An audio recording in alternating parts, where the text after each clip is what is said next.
welcome to another episode of Unturned Stones. Today my guest is Josh Zurawski. Josh is a friend that I met through a running group when me and my wife started running with some people at the WAC, and recently me and him have had some deep conversations about mental health from him kind of being aware of me doing this project here, working on creating this podcast. So I asked him to come down, sit down with me, and have a little conversation about his own journey through mental health and some of the background that he's dealt with. So Josh, just to kind of start the podcast, can you give people a little bit of information about yourself, a little bit about your history? I'm Josh Zurawski, 43, married, have one kid. He's 17, ready to graduate high school this year. I work at Amazon as operations management after leaving 17 years of pharmacy. But hobby is fitness. Definitely, but more so the last couple of years, actually like the last 10, 12 years, I've done a lot of charity work and also really done things for mental health, and I feel it's a good cause, and I feel that there's it's a glaring issue in society today that is not covered, and that I feel that especially amongst men, I think mental health amongst men in society today is kind of looked over, starting to get a little attention, but I think way too many people suffer from it, and it's a consistent issue that we have today. Yeah, I completely agree. That's obviously like a big reason why I started this podcast, is because I want to shed more light on it myself because of the mental health struggles I've had and the mental health struggles I hear other men having that just really goes untalked about. But like you said, it is becoming more mainstream for people to be able to talk about it more openly. But I still think there's such a big category of men in the middle, right, who feel like it's still a little taboo to talk about it. Sure. So to kind of just like open up a little bit about your past and kind of your family and stuff. Growing up, what was your childhood like? Were your parents together?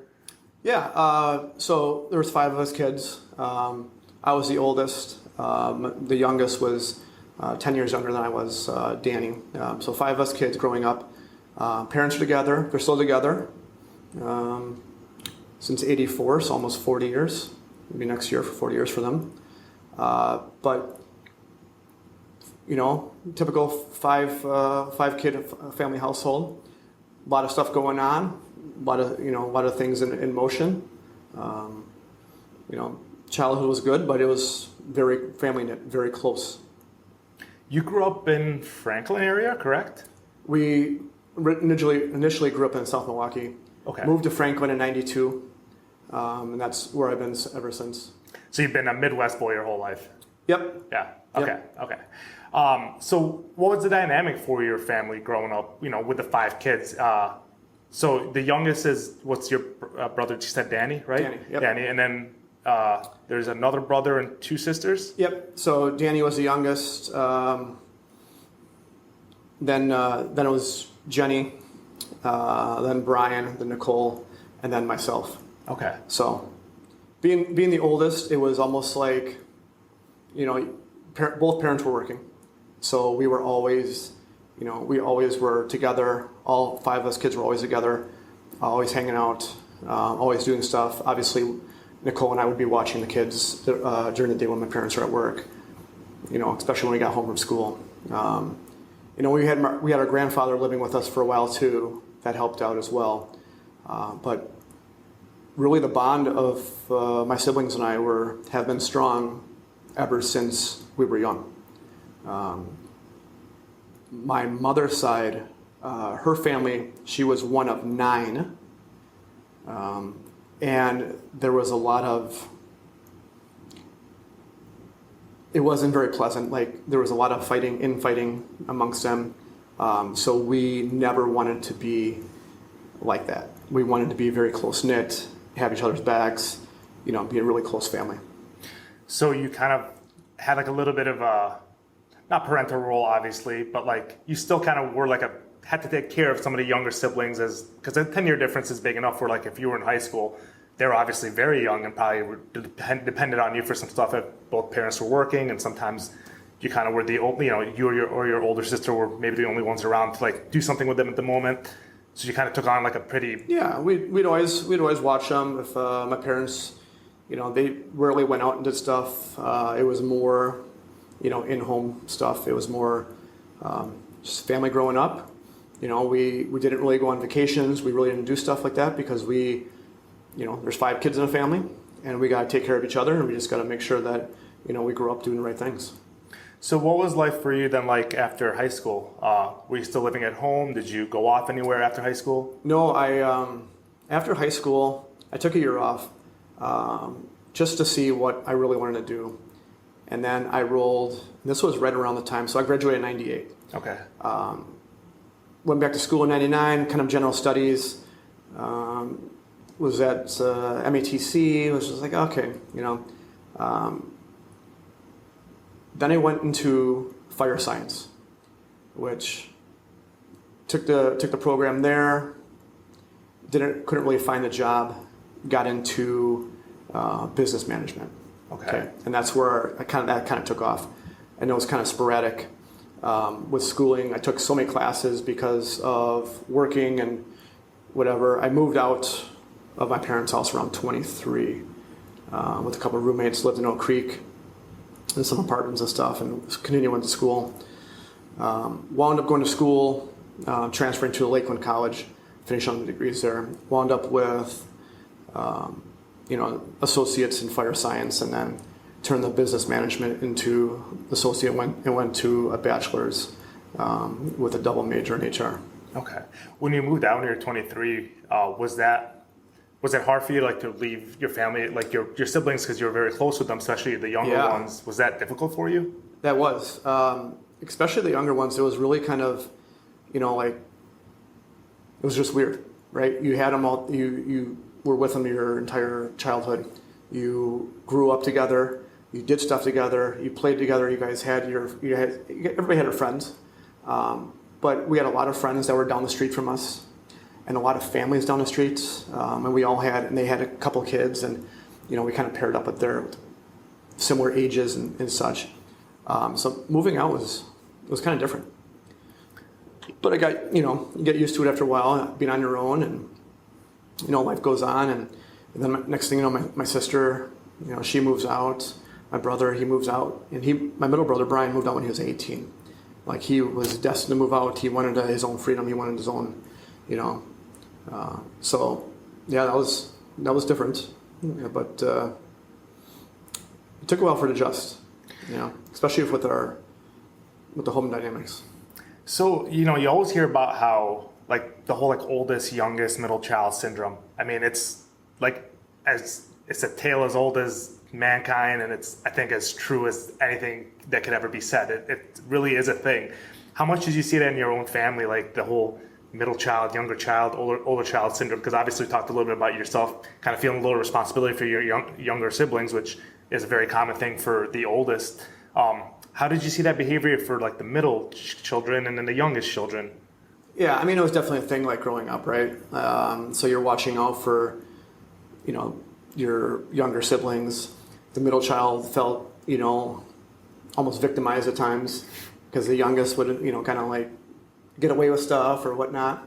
That definitely played out, and it definitely kind of, I don't think it really transpired into adulthood so much, because I think once everybody started moving out and getting more independent on their own, everybody started really kind of like growing up, and those kind of roles dissipated. Okay. So then, when did you meet your wife and get married? So actually, I met her. Kind of crazy. So I used to work at McDonald's for a long time. Like when I started when I was 14, like off 76 in Rawson. Oh yeah. And she worked in Waterford for the same owner, and then she got transferred to our store. Okay, so we first started working there. She got transferred like later on, like as we got older. But then when I worked at UPS, like in 2001, I started out at UPS. She worked at UPS as well. right? So we saw each other, whatnot. Wound up working together a little bit at McDonald's, and then we worked at UPS together for a while. We started seeing each other. I really started dating in 2003. She was actually living at the time up in Brown Deer and was driving back and forth to Waterford and UPS and all this other such. And I had this apartment in Oak Creek. UPS was in Oak Creek. It was a lot closer drive. So I said, hey, why don't you just move on in? And then we were together for 5-6 years. We had our son in 2006. And just by chance, we found this townhouse in Franklin. This townhouse was basically just a basic townhouse. Needed a lot of upgrades. But the owner at the time didn't want to put the money in, whatever. 2008, we went through some struggles. We figured that, we might need a little time apart. So I was continuing on school. She was still working 2 jobs. By this time, 2008, we both left McDonald's back in 2005, 2006. She worked at what was called Prescriptions Plus. And I was working at UPS and I was looking for a different job at the time while going to school to be kind of flexible. Hey, why don't you become a driver at Prescriptions Plus, right? Okay. So I started driving for Prescriptions Plus.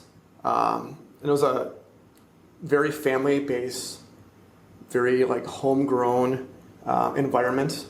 The owner was absolutely fantastic. Took care of the family. If you worked hard for him, he's gonna take care of you, right?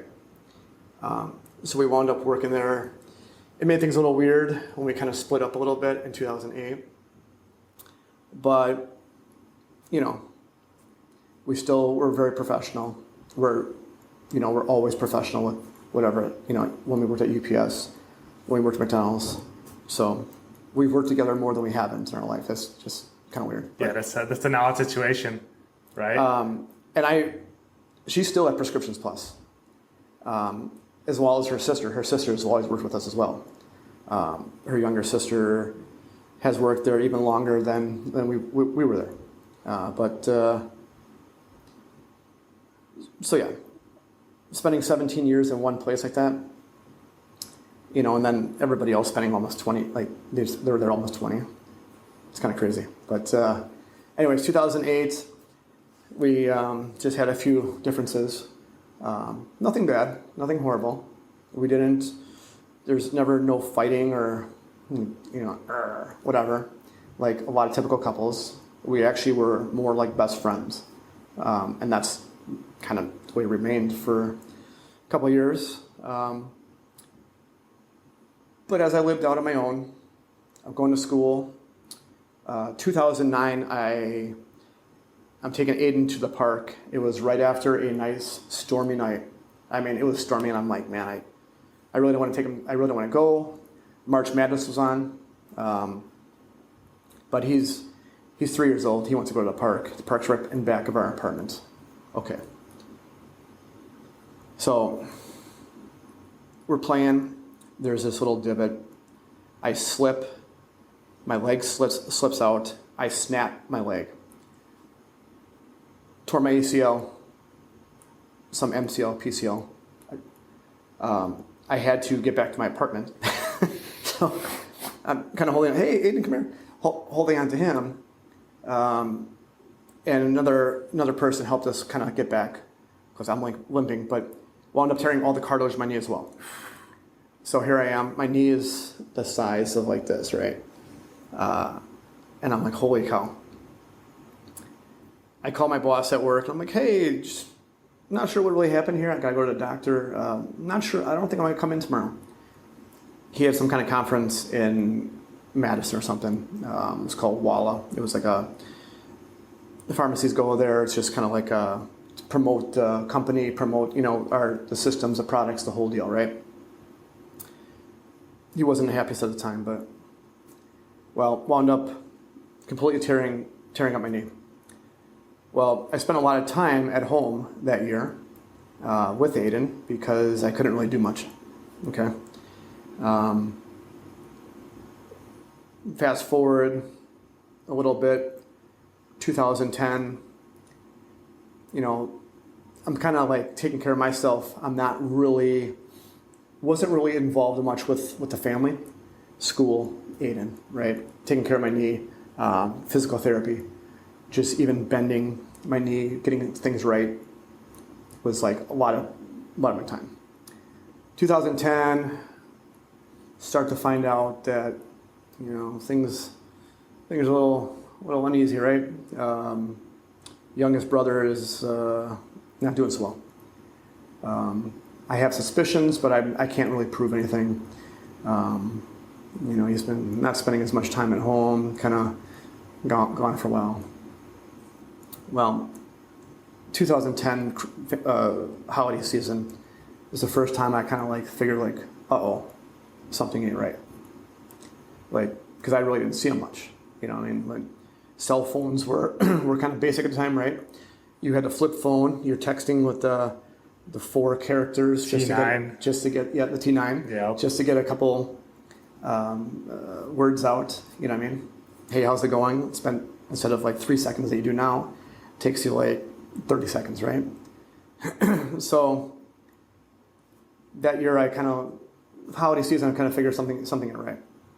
We get into next year, and it's I'm trying to make some kind of contact with this and that, but I feel like there's a problem brewing. Okay, at this time, I started causing I felt it would cause a little tension within the family. Okay. Would your mom and dad tell you that he wasn't also reaching out to them? They really didn't say much because I really don't think they actually knew what the root cause was at the time. Okay. Because he went to alternative school. He didn't do well in high school. He wasn't very sociable, so he was kind of shy. Didn't really kind of reach out and make friends a lot, so it was kind of uneasy for him there. And wasn't doing the best, like when he was in a regular high school at Franklin, then went to an alternative school. And it really kind of started piecing things together. He was spending a lot of time away from the house, from my gathering, my sisters at the time, and my brother. My brother was getting ready to get married to his wife. Okay. My sister was in a relationship, got out of a relationship, met this fantastic guy that she's married to now. So everybody has all these things in motion, and he's at home, right? So this is like 2010, so he had just graduated, or it was kind of like, was he 18, 19, like just graduated high school? When he graduated. He graduated like 2008 or 9. Okay. So this was, maybe 2008. He's 10 years younger than I am.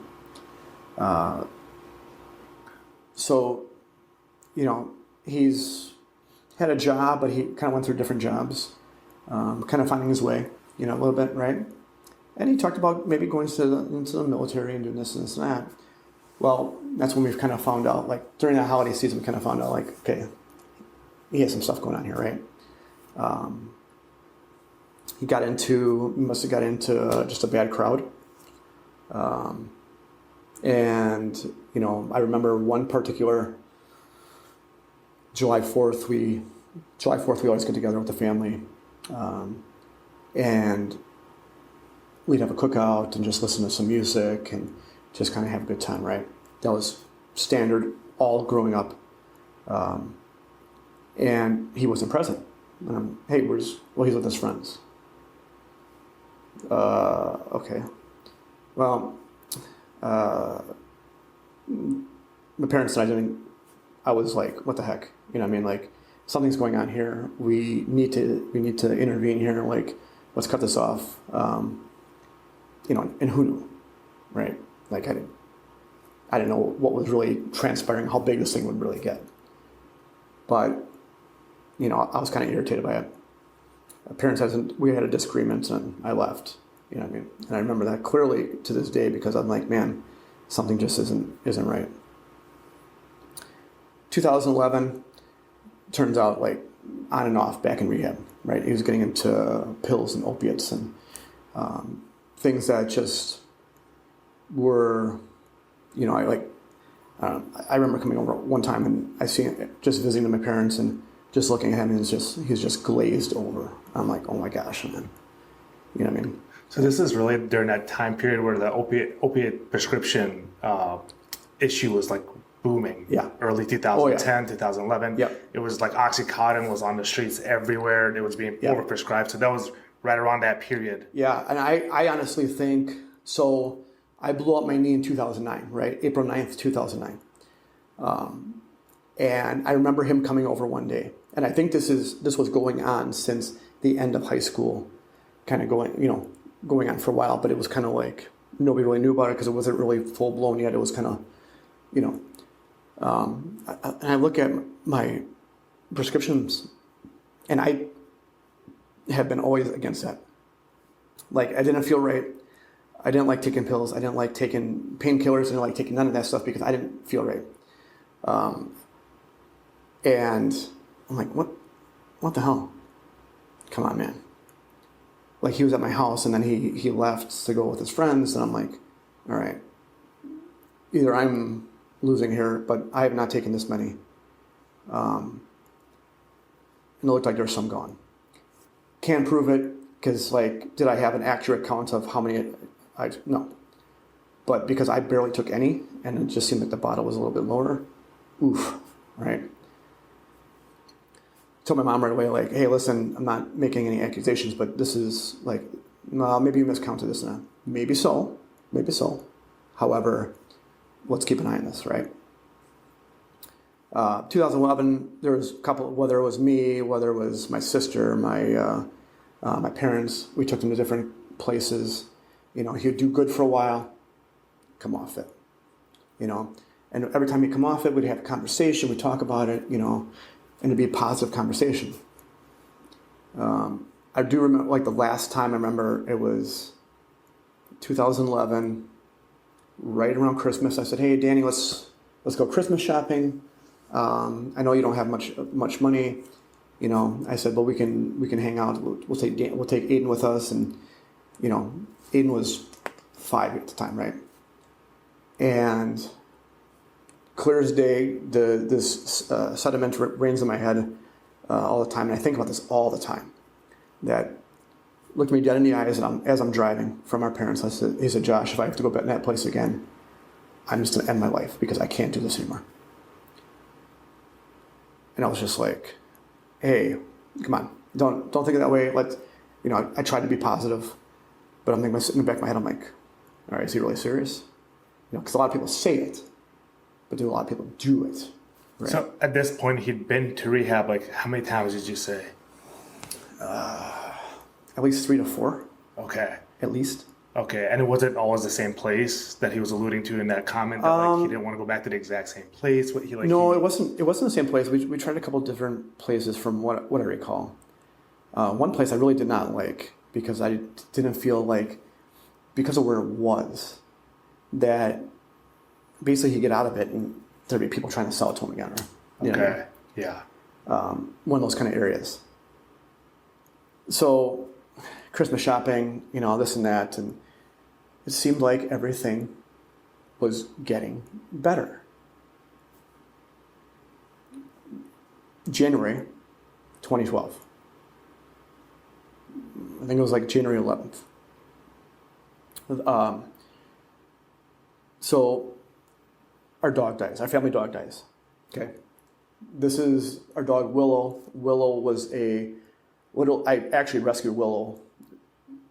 Little side story here. Rescued Willow from off of 68th and Rawson, which is right down the road from where I'm at, right? This little park, right?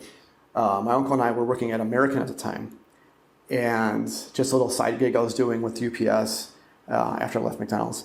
or before, when I was at McDonald's the first time, we saw a bunch of kids throwing rocks at puppies. And my uncle, like, he's like a 6'3" dude, right? He was a hair farmer. He had long hair, just tied up. And he was, he got out of his truck and he started, and the kids, just like scattered like roaches, right? So we grabbed, nobody was claiming these dogs. So he grabbed one, I grabbed one, somebody else went and grabbed one, right? There was like 6 or 7 boxer puppies. So we had a boxer. We took him home. Got her all the shots, the whole deal, right? Well, she always walked with a limp because of where the kids were throwing the stones at her, throwing the rocks at her. The leg was just, whoa, right? Well, during the times when Danny was struggling, he was really, really close with Willow. Really close. Like, he would, when my parents were at work, he would take care of her. He would make sure that, she goes out, this and that. And she was getting older at the time, right? We rescued her from the park in 99, 2000. So 10, 11, 12 years old, boxer, right? And you can tell her eyes were, she could barely see the whole deal, but she was probably one of the best dogs. Even to today, I'm like, man, that was a good dog. Like, always by your side. And that was his resting point.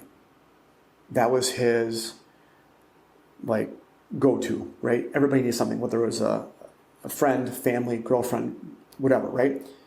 Everybody needs something. He was hanging out with this one girl for a while, and she seemed to keep him, like, on pace, but things didn't work out. He grabbed toward the dog. After the dog died, it was almost, it seemed like rather quickly. Like, it was just a downward spiral. Like, and during the time, like, I think my sister would reach out to my brother, reach out to him. Everybody would try to, was it every day? No.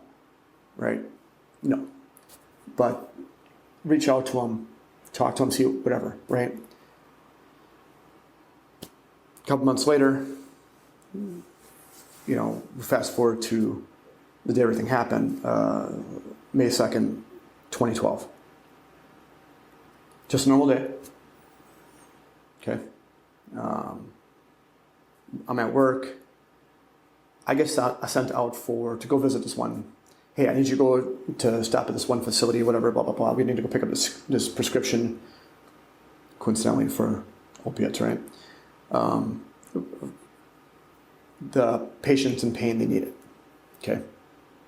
This was roughly 2 p.m. I get sent out. Maybe 2:15. I'm driving, and I clear as day. I can remember this exact spots. I'm right off of like 79th, close to 76th National, between 76th and 79th National. And I feel like this sick pain in my stomach. Like, it was almost like something kicked me in the stomach. No joke. I look at the clock in my car, 2:34 p.m. And I'm thinking to myself, what the heck, man? Right? I grab the prescription. I come back. I get a phone call. My sister is bawling. This is probably 3:12 p.m. Maybe 3:13 or something like that. Only because I always constantly look at the clock, especially when I was at work, just for time frames and delivery schedules and everything else. My sister's bawling. Danny's gone. What? He just committed suicide. Like, right? Whole world just upside down. And in the back of my head, it's almost like I knew. It's almost like I knew something was going to give way. Something was going to happen. And obviously, you don't want that, right? Holy cow. I grab my stuff. I ran. Like I said nothing to nobody. I just walked out of the building and left, and my boss is calling me. The guy that I work with is texting me like, what are you doing? What's going on? You know, why are you leaving? Whatever, right? Nothing mattered. So I'm on my way down to my parents' house. I nearly rear end somebody. Somebody nearly rear ends me. I had to pull over for a few minutes, just like, holy cow. I called one of my relatives at the time, who I was really close with, and I was like, it can't even come out of my mouth right now. But Danny's gone. Right? I get there, and whoa, you got the police there, you got the paramedics there, you got the coroners there, right? They're pulling him out. Like, we're all there. You know, everybody's just in tears. Everybody's just like, Everybody's world's upside down. you know, I mean, like, everybody is just, holy cow, what just happened? How could this happen? Right? You know, and what's the first thing everybody thinks of? If I could only do more. If I could only done more. If I did this instead of this.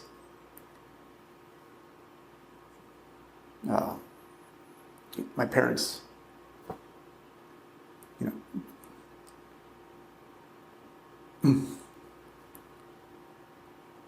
know, just beside themselves. You know, there's not enough hugs and I love yous to go around to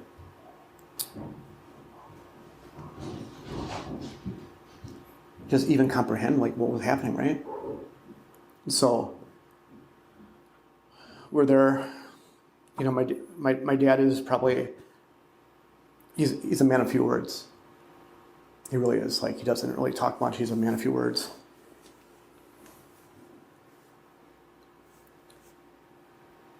And like, I've never seen him just like his emotions just hit the floor, right? From that point forward, it was like, okay, my parents shut down. And at the time, I didn't understand it. I'm like, guys, you got 4 kids, you got 4, you know. And I never said that to them because I'm like, they're going through a lot. And as a parent, you know what I mean? At the time, I didn't understand myself. I was just like, they got grandkids, they got 4 other kids. They got to toughen up a bit. Now I understand. Now I understand what they're thinking, what they're going through. You know, and holy cow, like, man, what's going on here, right? So, like I said, my mom has a big family. She wasn't very close with a lot of them because a lot of them, you know, a lot of people just, they go their own ways, they have their own families, and there was some bickering on the sides, you know what I mean? We used to always get together for Christmas, and it was great when we were kids with all the family, just everybody, but it tended to be too much because there's this side, that side, whatever, right? Yeah.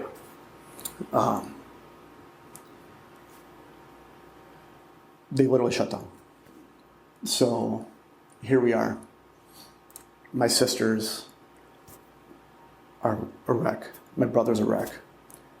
You know, and my brother and Danny had a very good relationship at times, and then a very distant relationship at times where they didn't get along, right? All brothers do, Yeah. right? And this hit my middle brother hard. Like, hit him hard. So all the arrangements make, this and that, right? All of a sudden, it was almost like an influx. I felt a lot of pressure coming on me. Like, okay, you're the oldest. You need to stay strong. You need to be the one. You need to, okay, try to be positive, try to be, trying to help everybody else out, right? I remember the owner of the pharmacy at the funeral pulled me to the side. He said, Josh, you've done really well with this. I'm just, I can't believe how well you've done with this. You got to stay strong. All these people are looking at you. All these people are counting on you to be strong.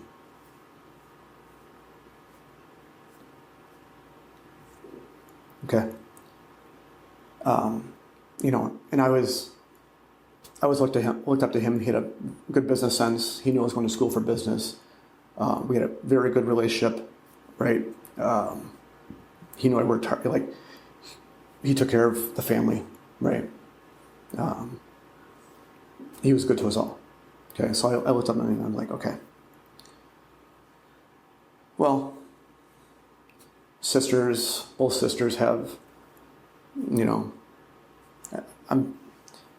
really don't tell me all the details, but I think one or both of them may have talked to a therapist afterwards about all the stuff going on and what happened and such. Okay, so here we are. I'm doing well. All the way through, I don't know, maybe end of summer. Maybe a little sooner. Maybe around June, July, maybe August. All of a sudden, it's like my body freaked out. Recovering from the knee surgery, fitness has always been huge to me, right? So recovering from the knee surgery, getting back to where I was, being lean, being fit, doing more was just keeping that mantra going was always huge for me. And I started having just absolute terrifying episodes of like panic attacks, right? There's nights I'd go home and working out was helping, but it wasn't enough.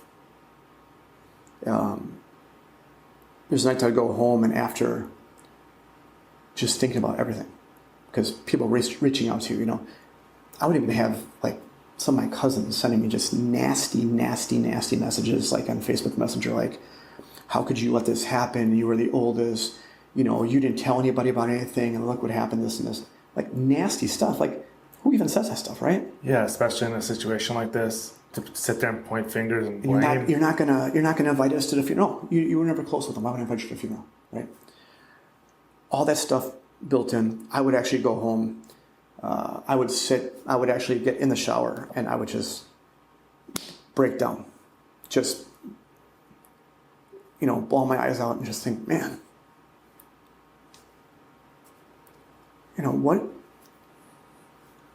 what the heck, man? What was supposed to happen?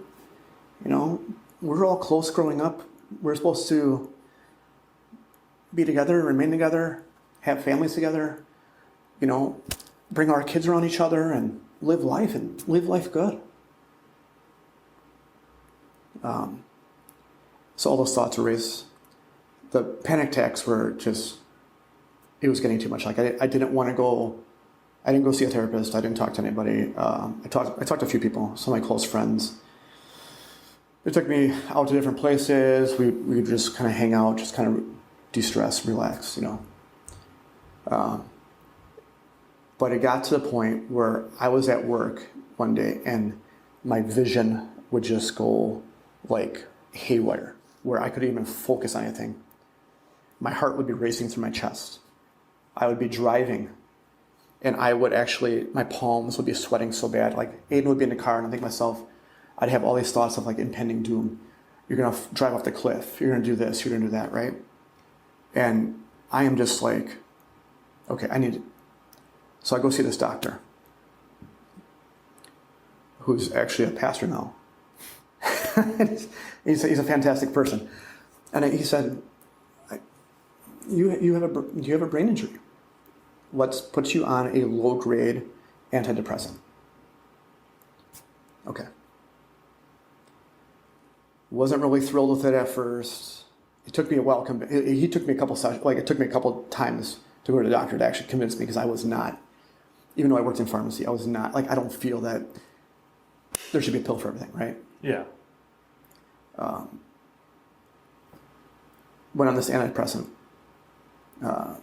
sertraline, generic Zoloft. Okay, commonly prescribed to a lot of people. I felt like I had electricity in my veins when I took that. It helped for a little bit, but now I started gaining weight. I gained like 35 pounds. Okay. And it was like, you know, you made all these gains, you're coming back from an injury, this, that, and the other. And it started, some of the side effects started curbing, right? I wasn't having the panic attack as much.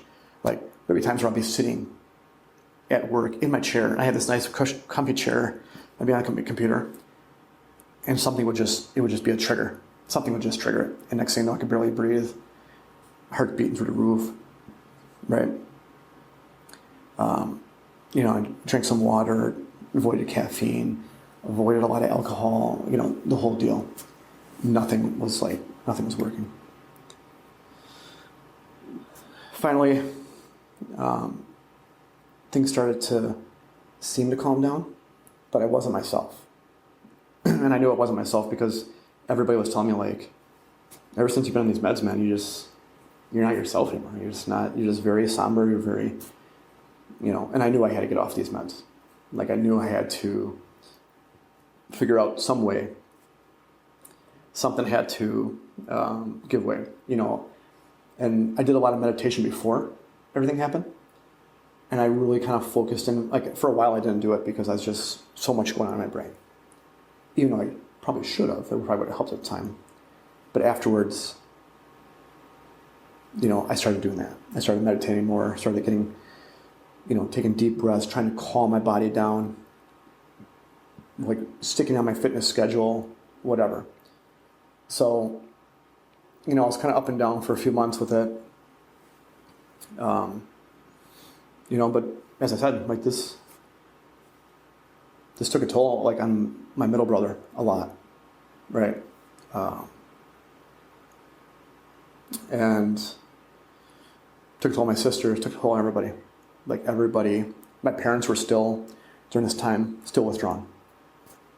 Like, didn't want to get together for functions, didn't want to do stuff, and rightfully so. Again, like, at the time I didn't understand. I was kind of like, come on, we need to all, you know, and it'll be good for them. But some things they didn't want to come to, some things they want to do. You know, and it's tough seeing them in that moment, tough seeing them just the way they felt, right? I think one of the biggest things moving forward was, like, every family function.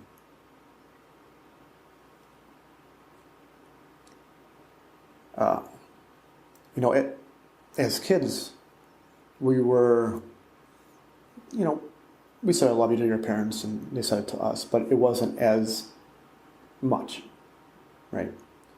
So moving forward, I think the focus was on, you know, especially with my siblings and, you know, hey, give them a hug, tell them you love them, you know, keep them going. Because, you know, to this day, there's repercussions. You know, to this day, there's still, you know, like July 5th is my Danny's birthday. So July 4th, naturally, is when we get together, it's not always the easiest, right? So 2013, I'm still dealing with stuff. I'm still dealing with the medication. I'm still on the medication, still gaining weight. Fitness schedule is kind of on and off. Siblings are still kind of going through it. They're having a hard time. Okay, every one of them had a hard time. It was just something we could never foresee in our family because we were so close, because we looked out for each other, because we had each other's back. And yeah, we fought. All siblings do. But we had the bond of siblings that every family should, which not a lot of families do, right? Um, 2013, 2014 comes, Aiden's starting to get a little older. So now Aiden gets to see from his mom's side a similar situation. His uncle, who's same age as mine, has been on and off with heroin for 20 years. So Aiden's seeing like, okay, Aiden, look, you didn't understand because you were young with Uncle Danny. But now, mom's brother has these things going on. In 2012, Aiden would have been like 6. Yeah. 6. And in 2014, he'd have been like closer to 8. Yep. Probably started really kind of coming to grips with reality, like a little more in that age. Yeah, her brother at the time was, I think he was in jail at the time. And he got out like 2015, maybe 2016, when Aiden started like 8, 9, 10 years old, when he started really kind of like grasping what's really going on. Yeah. My niece Amelia, when everything was going on, shameless plug, she works at Cops. So if you want some good ice cream, go to Cops. But she was 4 when everything happened with Danny. Okay, so she really didn't grasp it either. But now they both kind of like, now that they're both teenagers and in high school, they kind of like are seeing like all this stuff, kind of like, hey, let's not get into these situations. Let's make sure we're doing the right things, because we don't want to wind up, going on this path, right? So Aiden starts seeing it from his uncle's side, or on his mom's side, her brother. And,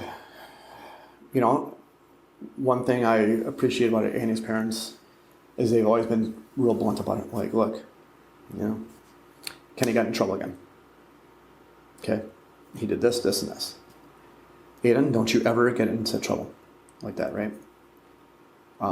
They've also been a huge help throughout the whole time, right? Anytime we ever needed, like, them to take Aiden, they take him for a weekend, they take him on trips, whatever. But he got exposed to like, hey, these are things we can't be doing due to the situation we can't be getting in, right? So everybody's starting to heal probably 5, 6 years later. So now we're pushing 2016, 2017. Okay. And everybody's starting to heal. My brother Brian he now has 3 kids. Okay.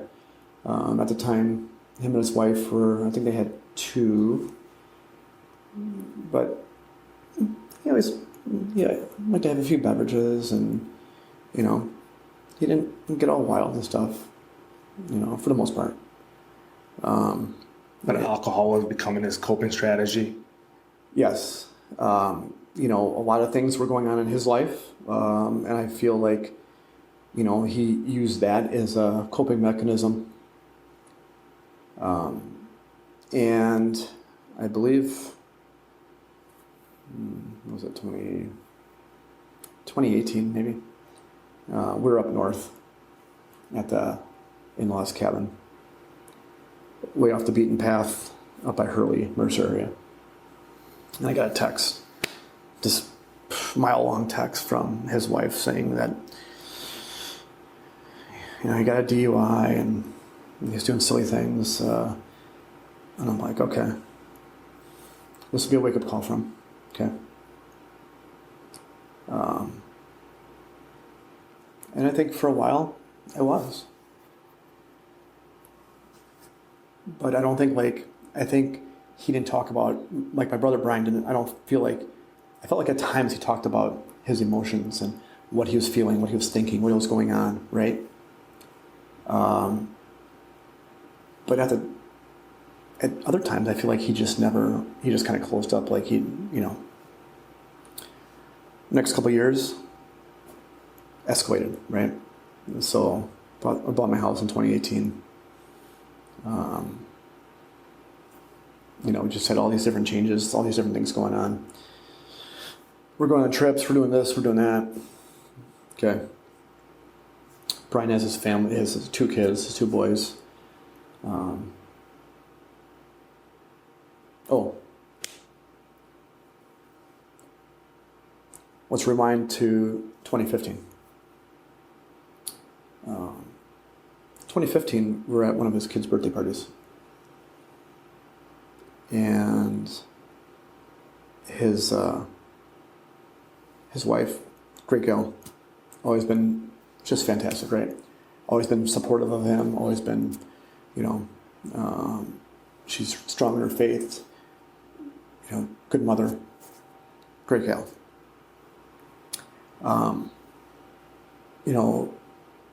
Her parents, so Brian and Chelsea had a house in West Dallas, and when they started having kids, they sold the house and they moved into apartments. So they had, childcare is expensive, right? And they wanted to save some costs and whatnot. Okay. Well, one of the people that really helped us during this time was Chelsea's father. And he was very supportive. He was very helpful with everything that happened with Danny, this and this and this. Only to find that one day I was at Dunham's or something. He calls me, he's like, hey, got some bad news. David took his life. What? I'm thinking to myself, holy cow, first my brother is dealing with his brother, right? So our brother, and then now his father-in-law, right? And I'm not sure what I didn't get many details on the cause of it. Dave was always super nice to me, super helpful, always, a good shoulder to talk about things, good dude. Never thought that mental health was on his agenda. Never thought that it was anywhere remotely in that vicinity, right? He was so positive with everybody. Talked to everybody, tried to help you figure things out. Hey, if I can help you out, I'm gonna help you out. No idea. So now, within a span of 3 years, we got 2 people. Okay? So now they move from this apartment, they move in with their mom to help her out. And she's devastated. She saw what happened with us. She's absolutely devastated. My parents are trying to be supportive, still dealing with their own wounds, right? I'm like, what the heck, man? What's going on here? This is 2 people in 3 years that are closely we see at cookouts and family gatherings and all that stuff. No way. From there, I feel like he kind of closed up a little bit, right? He has a couple kids. His wife's going through stuff. Mother-in-law's going through stuff. Oh my gosh. Because at this point, he had to obviously be a big rock for Chelsea because she just lost her dad to suicide, and yeah. So any emotion that he might have been having about his own family and his brother passing away and his brother's suicide, obviously now all of a sudden have to even get shoved further back because he had to be a rock for Chelsea and the kids because the kids just lost their grandpa. Yeah, it was, and the kids were younger. I don't think they understood at the time. Okay. So, 15. I think Zach was 3 or 4, and Jordan was just born, maybe about a year. Okay. Yeah. But stressful ages for Chelsea as a mom and them just in general as a family. Those are young kids. And just so we're holy cow, so everybody's kind of pouring out support, right? So, I don't think Brian really talked about it much, right? And I think it just kept building. He got the DUI in 2017, right? May of 2017. And then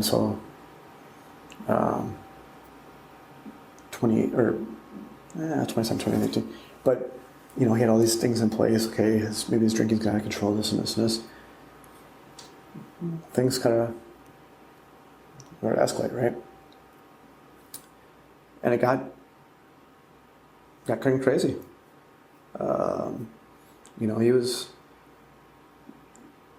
I would see him less and less. When I talked to him, sometimes he had to go, sometimes, this and that. It was just kind of like hit or miss sometimes. When I knew he was doing well, we were talking like almost every day. He'd call me every day. Hey, how's it going? How's work today? This happened, that happened, but, what can you do? He'd work a different job, different schedule, whatever. Worked at his place, and now we're kind of building up. Him and Chelsea they were at odds. He gets an apartment, and I think the apartment just really did him in. Like, that was just huge. Like living by himself? Yeah. Okay. This was 2018, 2019? No, this was more 2020,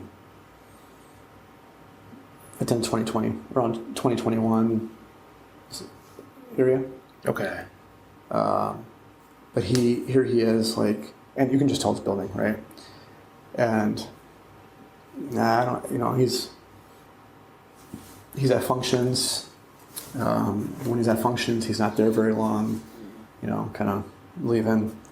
We're kind of getting worried about his health because, he's put on a little weight, and, I tried to get him to go to the gym, but, at the job he was working at, because of his schedule, that lasted for a couple weeks and whatever, right?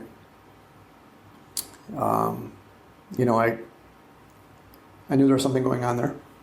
We went up to Green Bay to watch a Packers practice, and he had to go back to the car for something. And there he was, like, sitting in the car with one of his kids, and come on, man, what are you sitting in your car for? Let's go out to watch. Well, we're supposed to be here watching practice. Brought Aiden, brought both of his sons, this and that. So I knew there was something going on. But it really turned for the worst this past, holiday season going into this year, right? He had a couple episodes where he just, he knew his mental health was off. He felt kind of inadequate, kind of, I'm supposed to be supporting my family, I'm supposed to be doing this, and this. You know what I mean? Okay, well, let's get you back to that. Let's you back, this, whatever. And sometimes it wasn't always as positive. Like, the conversation, like, look, man, we got to get back on the right path here. Okay. Sometimes tough love is the best love, right? Yeah. And I definitely gave him some tough love at times. Because sometimes that's what people need. You can't sugarcoat everything and be, But, there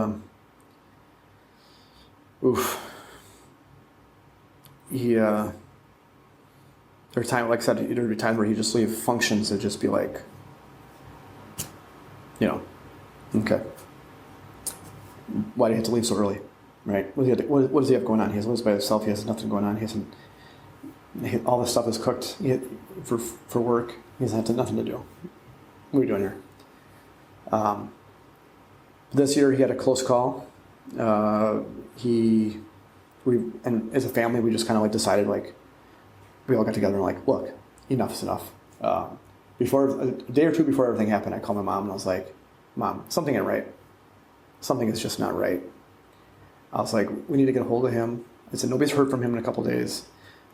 We need to get a hold of him, see what's going on, because I don't think he's in a very good place. And he's been open about his mental health. He's been open about how he struggles with mental health, especially the last couple of years.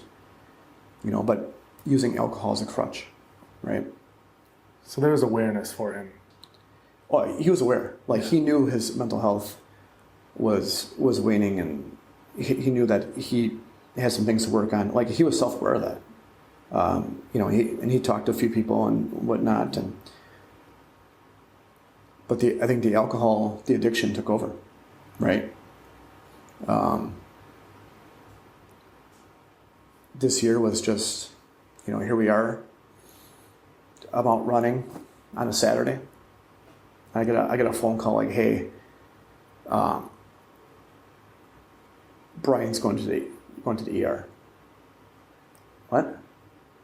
Yeah, he can't even function. Like he's like all of his bodily functions were just like leaving him. Like he could barely even like stand without even like he had no control over his bowel movements. He had no control, like things were shutting down on him. He gets into the ER, and we knew, like he was kind of hard-headed. He knew he had mental health issues. He knows he was working on them. He told us he wasn't really drinking, but we know he was drinking. We knew he was drinking. But how you can tell somebody that, like, hey man,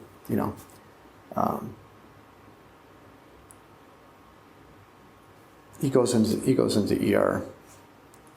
He gets kind of scared. He goes into the ICU. You can take him out. He gets better. And then I get a phone call from him. Late spring. Still kind of cold outside. I'm off. It's Friday morning. I'm sitting at home. Dogs woke me up. I'm sitting there. I'm watching TV, drink some coffee, ready to go to the gym. Hey, I need you to pick me up. This is like 6:40 in the morning. Pick you up? Where are you at? I'm at this park. What are you doing at a park at 6:40 a.m.? That sounds really like weird. Got pulled over for my plates. Got pulled over for your plates. Are you sure? And he was really in a panic. Yeah, a cop pulled me over. No. Right. What? Cop pulled me over because of my plates. All right. Well, I gotta get dressed here. I just woke up. I'm sitting here. Okay. 2 minutes later, I go upstairs and put my contacts in. Put clothes on. Hey, where are you? Dude, you gotta give me like a few minutes, right? I will be there in like 5 to 10 minutes. 2 minutes later. Hey, are you on your way yet? Something ain't right. Like try to make it sound really, really coy, really whatever. I get there. There's 2 squad cars. Now, mind you, Chelsea was on a girls' trip down in Florida. All the girls got together. They went on this trip, joined their time. I'm not calling her. I'm not gonna ruin. No. I'm gonna take care of this. I get there. Two squads. One cop's in the squad. The other cop's standing out there. I pull in. I get in my car. Is this your car? The one I drove? Yeah. I'm like, the officer's like, that's your brother? And I look, and he's like, he has a door open, his passenger door open. He looks disheveled. He looks homeless. Honest, that's the best way to describe him. He looks homeless, disheveled. Like his beard is just like he hasn't trimmed his beard in months. Like he hasn't even like he just got done working a 12-hour shift. And I knew he wasn't working at the time. Like he didn't have a job at the time. Oh boy. Is this your brother? Yeah. Take a step with me. I'm like, oh. Your brother needs help. You need to head this up. Take care of him. Take him. You lived on the road? He told me you lived on the road? Yeah, live. The park that I found the Willow at, that's where he was at. You need to take him home. You need to watch him. You need to talk to him. You need to get him some help. It has to happen. He's like, he reeks of alcohol. I can give him a DUI. But here we go. I'm not going to ruin his life. He's going through some things. You need to help him out. You need to take care of him. Get him some help. You have to. Take him to your house. let him sober up, follow him home. I will be waiting. And he was dead in the eye. Whoa, you're gonna be waiting. Okay. Take him to my house. Mind you, when he gets in my car, the cop actually told him as I pulled up, go sit in this car. I get in my car and I sit down, and all you smell is just you can just smell the alcohol coming out of his pores. Okay. You weren't drinking? No. Are you kidding me? Okay, we're gonna go to my house. When am I gonna go home? Whenever I tell you to. Get to my house, sits on the couch. First thing he talks about, doesn't say much. I'm not in a good mental state. I'm not in a good, we start talking about mental health. We start talking about, all the things that have transpired, the challenges he has. I said, Brian, man, you got 3 kids now, man. Right? If that isn't like a sign from God, you need to get it together. You need to pull through this. Right? If anybody's in your corner, anybody that knows that you can do it, it's me. Right? I've been supportive of you 3 years. You may beat me at basketball once and only once, but I'm supportive of you, right? And I always throw that in there because we always had that as a kid, right? That always got him because he always had he could shoot. He was always a good jump shooter, right? So he can always knock him down. But that was something just kind of built in there, just kind of bake it in. Yeah, all right. No, when am I gonna go home? When are you gonna drop me off? Not for a while. And actually, I'm kind of hungry, so you're gonna go with me because I'm gonna go get something to eat. So I took him. We went to Big Apple Bagels, one of my favorite places to go to. Right. He sits down. He wants to go home. I don't need to go. I'm not hungry. It doesn't matter if you're hungry, man. I'm getting food. I'm hungry. You're coming with me.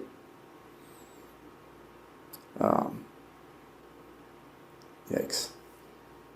We come back, sit there. He's getting agitated.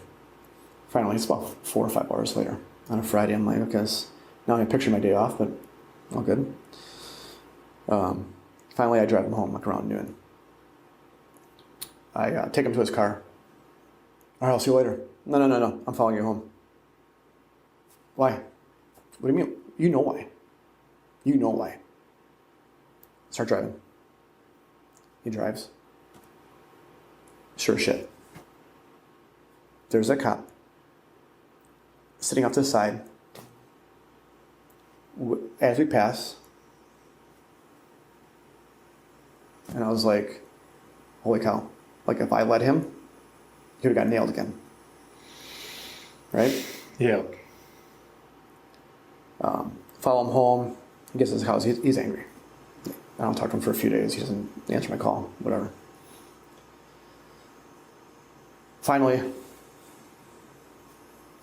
once again, can't get a hold of him. Mom, you talk to Brian?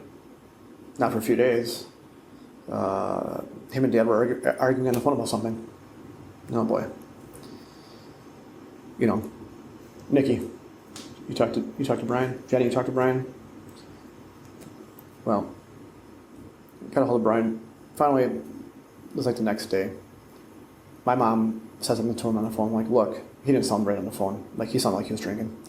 She said, look, either you take yourself to the hospital and get yourself checked in, or we're coming to get you, and we're going to check you in.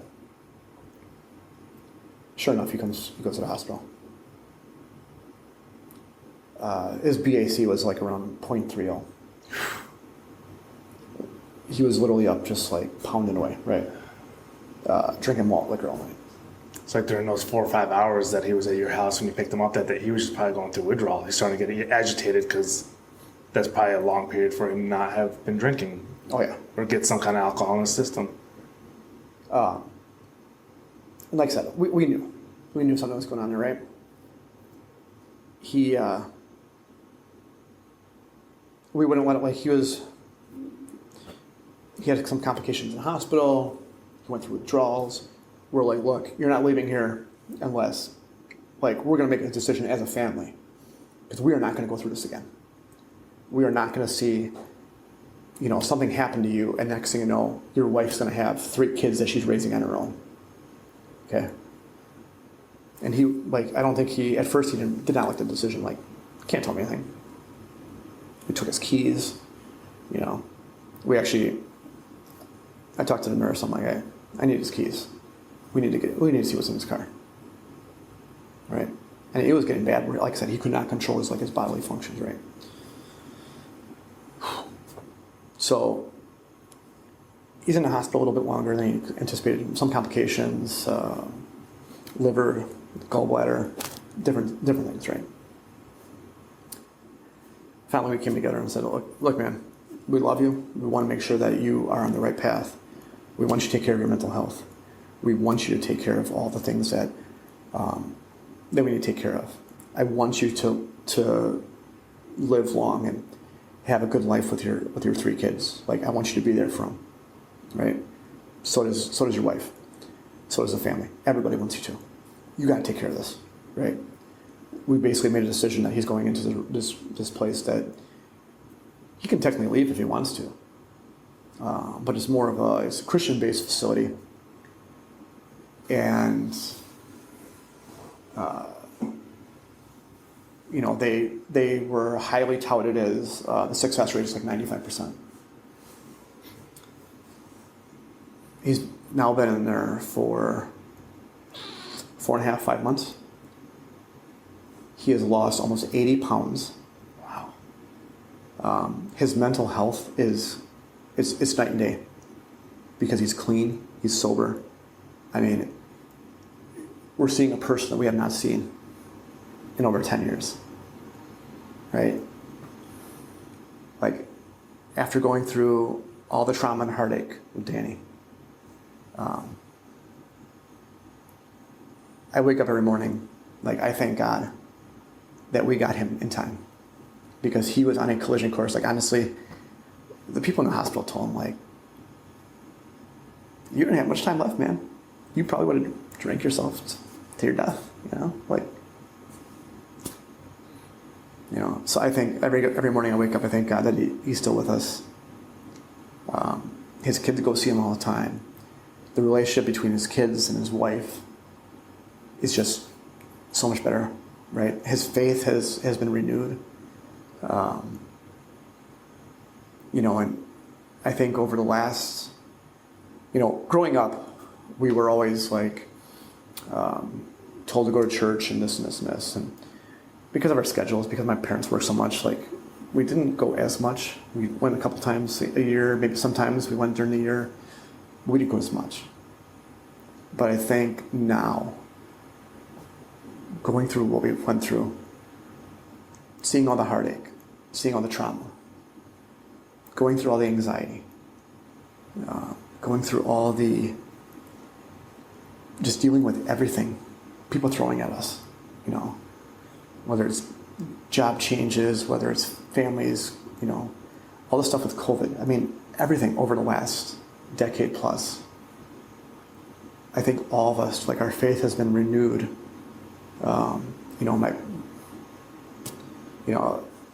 My sisters have they've been going to church a lot more the last 5 to 7 years. My one sister has always gone, but I think we've all kind of been renewed. And now my brother, who,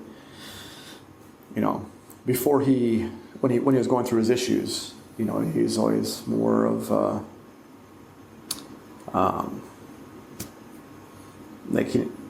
he was, well, there is no God. How can God protect you and this and that? And he lets all these things happen, right?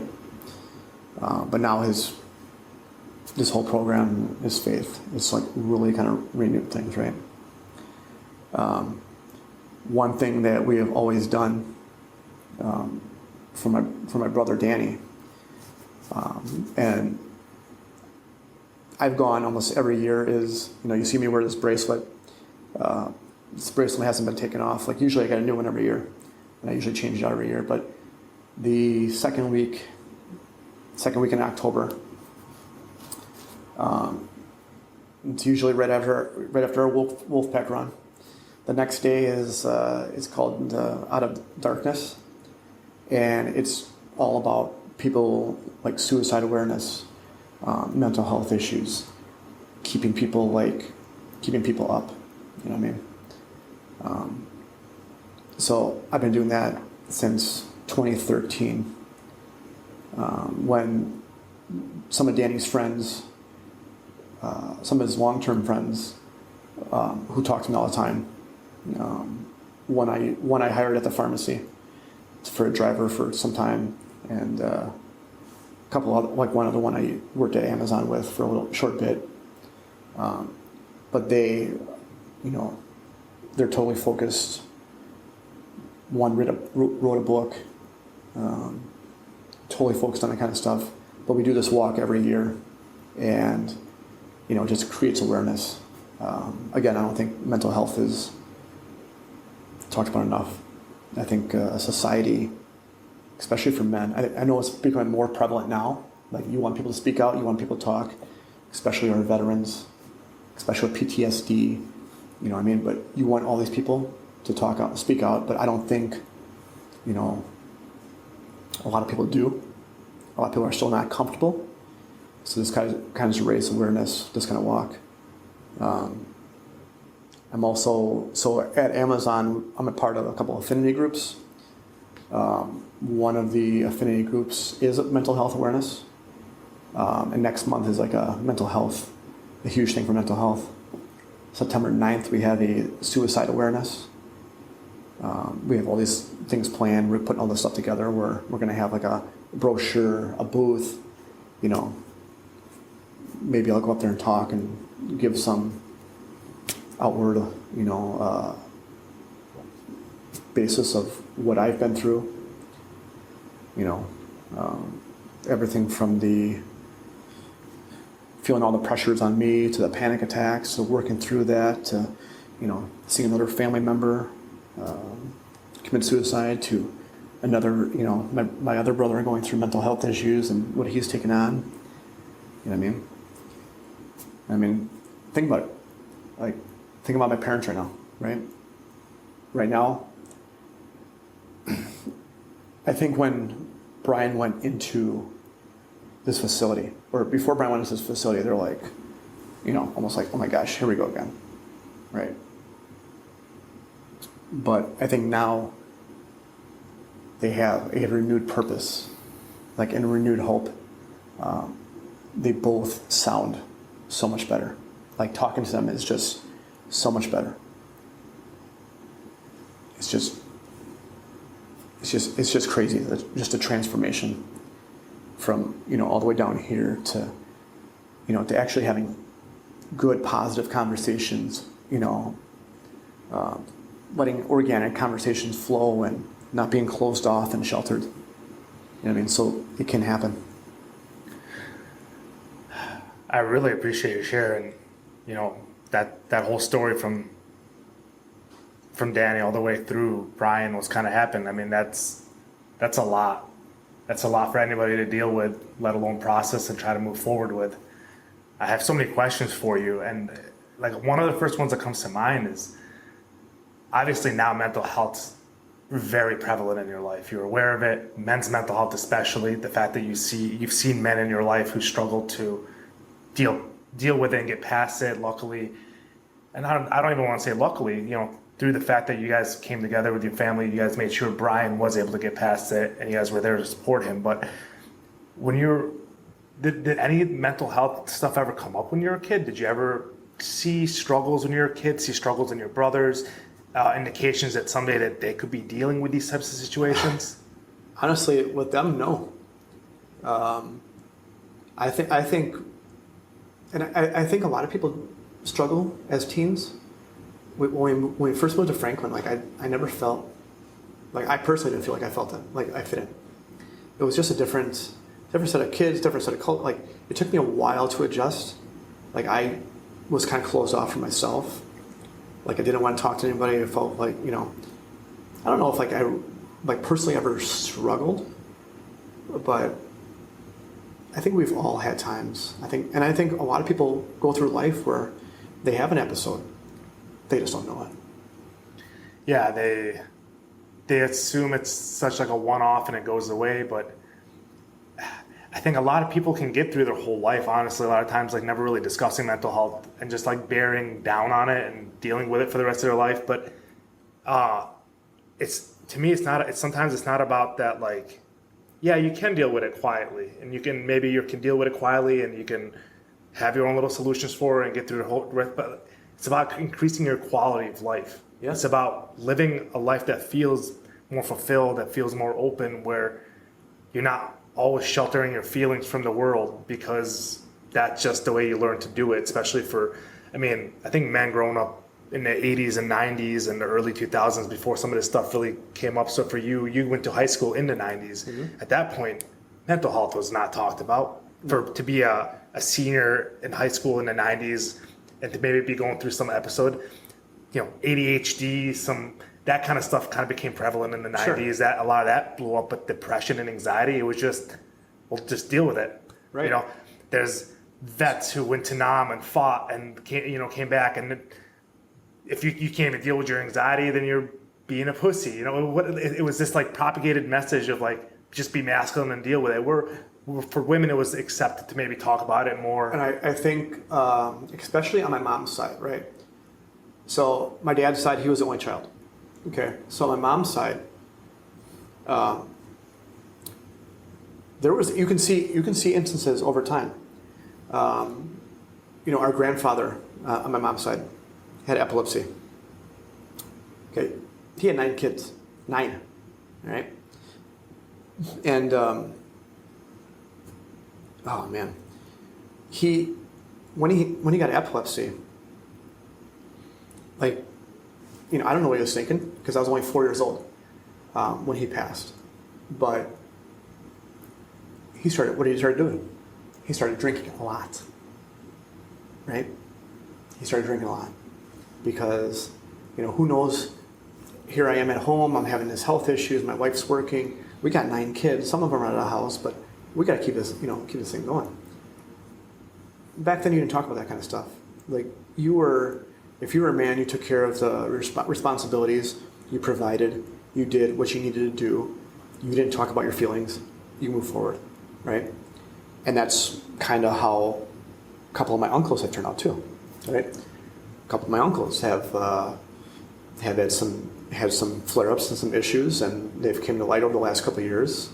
Both, what they do, they relied on alcohol, right? It's their fallback. If it's fine, I'll just take a drink. I'll just have a drink. What happens? Right? You become reliant. You stop learning how to deal with your emotions. Right. So I think society has adapted, and is starting to really change that from we don't talk about it, we don't see it, it is what it is, just deal with it and move forward to, okay, let's talk about that, because we need to talk about that because, not everybody's built different, right? Not everybody's the same. Yeah. You know what I mean? Like, what triggers one person may not trigger somebody else, right?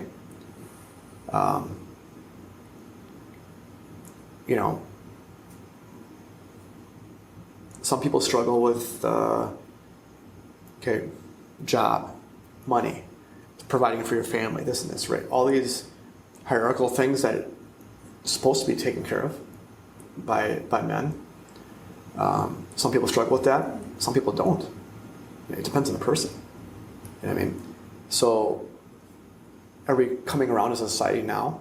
Yes. But is there a lot of work to do? Absolutely. Absolutely. Yeah, in the last few years, we've seen like almost a bit of like an overcorrection of it, right? Where like feelings became the main thing that people talked about, and sometimes people like got to be a little too much talking about feelings because there was such a harsh correction for how bad some of this stuff was years ago, and how like now it's coming out that we need to talk about mental health and it matters. And I think it's coming back to like a better center now where you need to talk about things. Not everybody's the same. Some men just do handle the mental health better, but you could even argue the ones who think they're handling it fine probably still would benefit from talking about it more. Sure. Not everybody needs to go see a therapist just to be able to deal with the mental health. Sometimes I think men just need to talk amongst themselves for things to feel better. Not that they need to seek professional help, but the amount of people out there that have vices that they fall to on a day-to-day basis, whether it's drinking, whether it's smoking, whether it is drug use, whether it's even exercise. You know, some people can exercise too much because that's how to deal with their stress, and that can be, it's one of those things where it's a vice that can be beneficial and it can be positive, but it can also be negative within itself too, that you beat your body up and you cause yourself pain that you have to deal with for years to come. You can hurt your knee, hurt your back, hurt your neck, whatever it is, these things. But like, there needs to be more tools available to men to learn how to deal with them. And I think we're seeing that more and more now. But like with Danny, did you feel like there was any opportunity, not even opportunity, but like, did he ever have any tools that he used outside of drugs that, you know, growing up as a kid, did he have hobbies that he ever like enjoyed? Yeah, I mean, he did various things. We went out and played basketball or shot the football around or whatever, right? He didn't have, like, he played video games, but he didn't have any like outside like sports rec leagues or anything that he was really interested in. You know, not speaking for him, I probably couldn't speak for him, but I would probably feel like he'd probably think that he wasn't like, you know, the athlete type. You know what I mean? You know, it's like when you're telling a story, one thing that like pops in my mind is how when something really tragic like that happens, you said everybody wants to say, what could we have done differently? You want to point fingers and blame others or blame yourself for not doing more. You know, all these years later, looking back on the situation, do you see that like you could only do so much to affect somebody else's mental health without them having to like, it's almost like this, they have to incept the idea in their own mind to decide that I want to change, because you can't like change somebody's daily behaviors for them. You can give them inspiration and you can try to guide them, but looking back, do you see how like you tried to help Danny, but there was probably only so much you could do, or your sisters or your brothers could do, or your mom or dad could do? Personally speaking, it took me a long time to get past that. And I'm going to say get past it, but to accept that there's only so much I could have done, right? That is everybody's, you know, and everybody was, I wish I would have done this, I wish I would have done that, I wish I would have done this, right? Okay. But you did what you could. It took me a long time. You know, like I said, there'd be times where I'd just break down in the shower, and it would be because I would think like, holy cow, I was with him on last Saturday, and you know, if he would have spent the night at my house instead of going here, or if I would have took him there, or if I would have done this. But that starts weighing on your mental health. And quite frankly, it's really not feasible for you to do that. Like, you can't think of it that way. And that was one of the hardest things for all of us to really accept, is that we did what we could. We were helpful. We were supportive. We gave him some tough love at times, but we were also fair, and we also like wanted to see him get better. You know, and it was, in a lot of ways, it was up to him, right? Like, you know, just like Annie's brother. I can't tell you how many times he said, "Oh, I'm better now. I'm never doing that again. This and this and this." And next thing you know, another incident happens, right? Where he gets in some kind of trouble, or he does this or does that. I mean, we've heard it. We need to see it, and it sounds kind of harsh. Is he still struggling? I haven't heard much of an update lately. Okay. I believe he has a. Generally, what happens is when, just from what I've seen over the last 10 years, you know, when someone who is struggling has that person or animal, like Danny had Willow, and Willow was the thing she kept him going. She took her outside. He walked with her, was always by him, kept him going. Okay, or he was seeing that one girl that he was seeing that he was really good friends with. They hung out a lot. They did stuff together. Took his mind off that kind of stuff. And at times, like Kenny's had different girlfriends. When he has the girlfriends, it takes him away from it. It keeps him on the straight and narrow. It's when he doesn't. That's when, like when you're by yourself, when you're not with somebody, when you don't have that fallback, that person or thing to help you with. You know what I mean? One person I used to work with at a pharmacy, he was a recovering alcoholic. And he looked at me after everything happened, he's like, Josh, there's not much more you could have done. You did what you could. But I want you to remember this. He's like, and this is as true as day. Addicts don't change. Addiction is addiction. The addiction may change. So you may go from alcohol to now you drink all coffee, right? And that was like his case.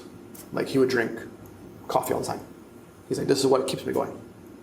He's like, coffee and working and making sure that I'm taking care of my father and doing this, and this. That's what keeps me going. He's like, otherwise you go back to those behaviors. He's like, addiction doesn't change. The shiny new object may change, but the addiction doesn't change. And he's like, if you think about it, we all kind of have addiction somewhere. He's like, you go to the gym 5-6 days a week. Is that kind of like an addiction? You have a routine every morning. You drink coffee every morning. Is that what kind of addiction? He's like, the addiction may change. It's just what your addiction is. Yeah, I mean that's very profound like advice or information, because I 100% believe it's true. We're all addicted to something in a form or another. Yeah. Some of us just struggle with it in different ways than others, and some of us struggle more intensely than others. And it's really unfortunate when somebody like can get so off their path that they don't know how to get back on it, and then their addiction does take over everything. Because I think most people out there, yeah, you're right, they're addicted to something. They're just able to kind of always pull it back. Oh, I drink too much coffee and I try to, not drink as much. Or they, quit smoking cigarettes and they use nicotine patches. But then, eventually, then they still want to get a cigarette in, But some people don't know how to pull it back because they don't have that mechanism. They never trained that mechanism to pull it back. And some people just can't stop. Like, right? Like you get going on something. And you find that that joy, that almost high, right? We run, right? We've been on runs where first couple miles, I'm like, oh my gosh, I feel like a sloth. Like I can't even find my rhythm. And then next thing you know, you hit your rhythm and you're going. And then the next 10 miles are easy, right? We've done that. But everybody has that where they, and some people just can't stop once they get started. You know what I mean? Do I think that whether it was my brothers or Annie's brother, do I feel that was their intention? Like, hey, I'm going to go do this? Absolutely not. Absolutely not. It's almost like you're looking for something to help you cope with an issue, right? Yeah. And that's where talking about it. And some people just feel silly talking about it. Like, hey, I want to talk to you about it, because some people may perceive them as, oh, come on, man, shut the hell up. Like, what? You know what I mean? And that's some people's responses. But I think as a society, we need to move past that and, hey, listen, you're struggling with this? Well, maybe you can talk to this person, or, hey, this is what I found useful for this situation. Maybe it can help you, right? So many people struggle with that kind of stuff where they don't want to speak out because they don't want to sound silly or any less of a man or any type of way that would make them deem them like inferior to something else. Yeah. So like with your brother Brian, you guys ultimately got him to go to this this place where he's now been clean for 4 or 5 months. Yep. As much as you guys pushed him, he obviously also wanted to do it himself because he made the decision that, yeah, I will go. Well, it was either his family or either his family and his health were on the line, or, he knew he was on a course that was not, feasible. Like, he knew that come on. You couldn't even keep control of the bodily functions, right? Yeah. That's when That's bad. Your liver's shutting down, your gallbladder's shutting down, like different body parts are shutting down, right? And now, like I said, it's just a whole different person. The change has just been absolutely incredible. I mean, there's so much joy, like getting together with him, like seeing him, and all of our family there. It brings tears of joy to all of us when we see him, just because of what has happened, all that's transpired. Him getting better, losing the weight, his health's getting better, the relationships are getting better. It's good. Yeah. And one thing that really I don't think people think about when one person is struggling with an addiction, struggling with mental health, is the ripple effect, not just with that person, with you, but throughout the family, right? When Annie's brother was struggling with stuff, there was times where she was very harsh. Like, who cares? He's still your brother. How can you say who cares? And then there was times that she was very compassionate, like, well, this, and this. Okay, well, you just said this last week. Where we at here? And it really causes a lot of stress, and people like up against each other all the time in the families. Anytime a situation with addiction or mental health comes up, there is always friction between family members, and it spreads because now you got people that are supportive, people that are not as supportive. You got people that are, yes, they want to see them do well, but think you need to get your shit together and do it now. It doesn't work like that. Yeah. You know what I mean? So anytime any situation comes up, it's a ripple effect throughout the family. Puts a lot of stress, anxiety, different emotions, different things going on, right?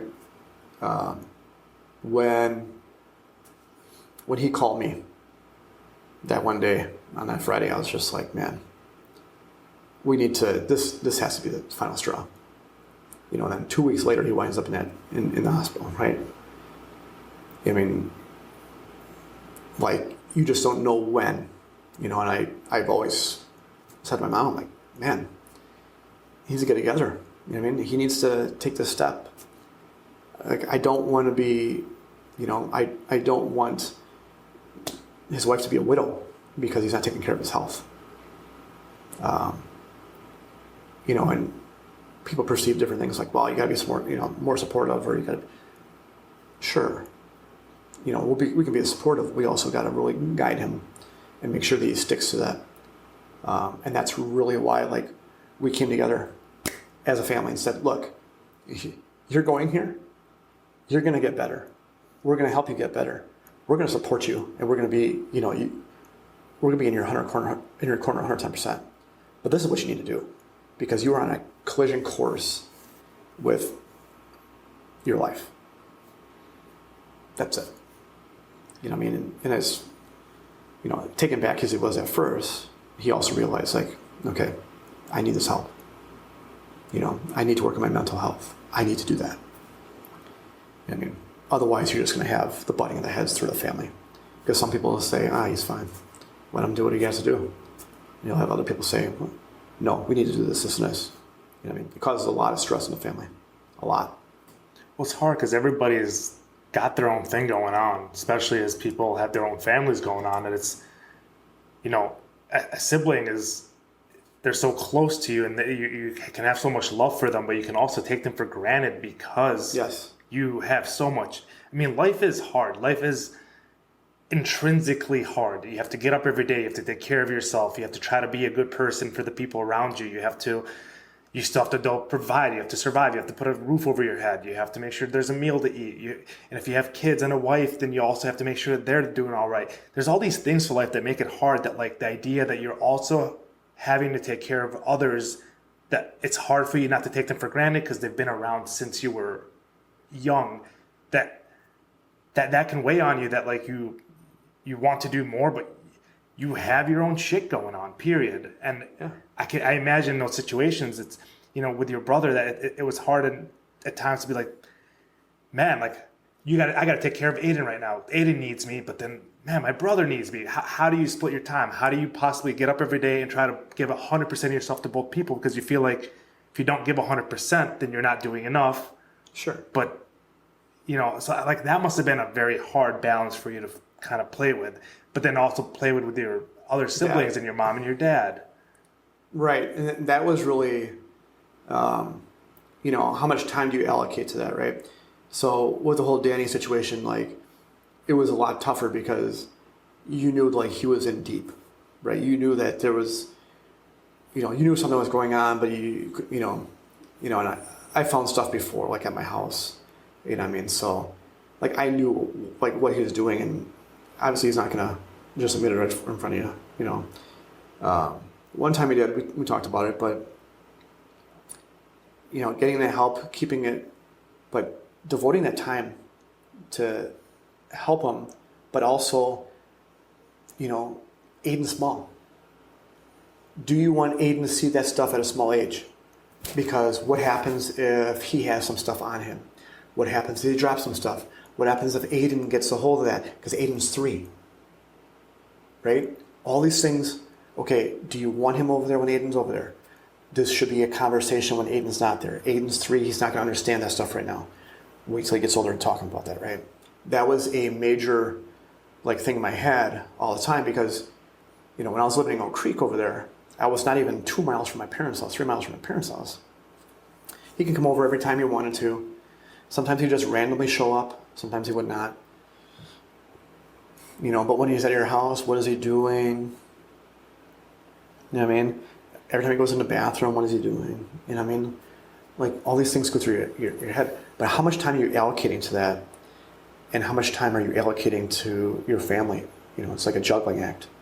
And you just go based off of, for me, it was just more of like, okay, what needs to happen here? You know what I mean? Yeah. All right, Aiden's going to bed. I can talk to him now. I can spend the time with him. Or,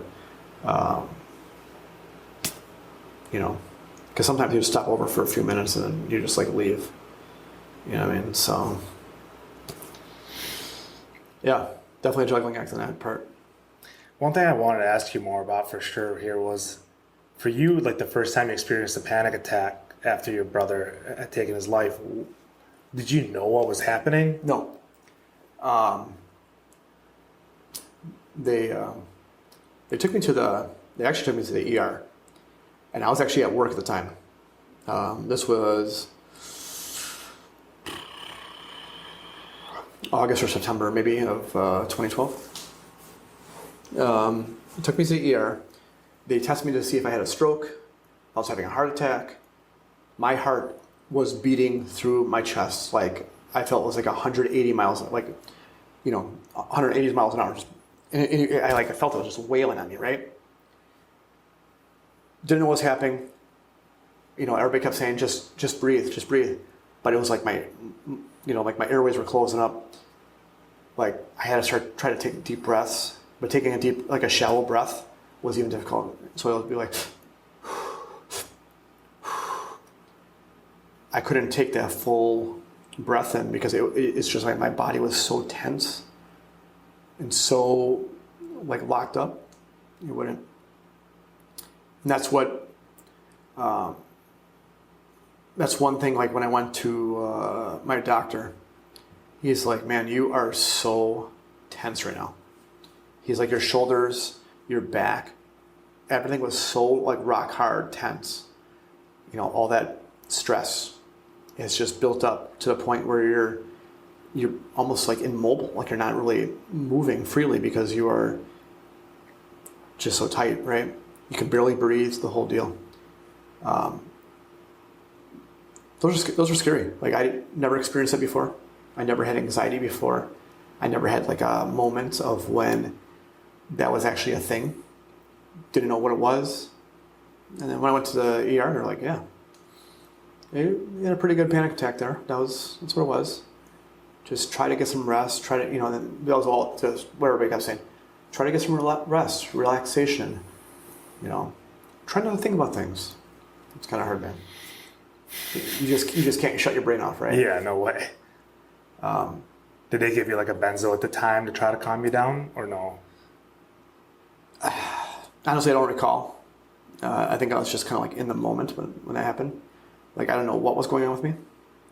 I do know that there would be times where I would stand up and my blood pressure would like drop, where I felt like I was going to faint.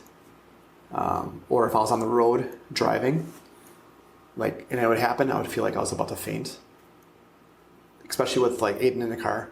That was like the scariest. Yeah. Because I was just like, whoa. And all I kept thinking is just in my head, I just kept having to tell myself like, okay, it's a panic attack. Relax. Deep breath. Breathe in, breathe out.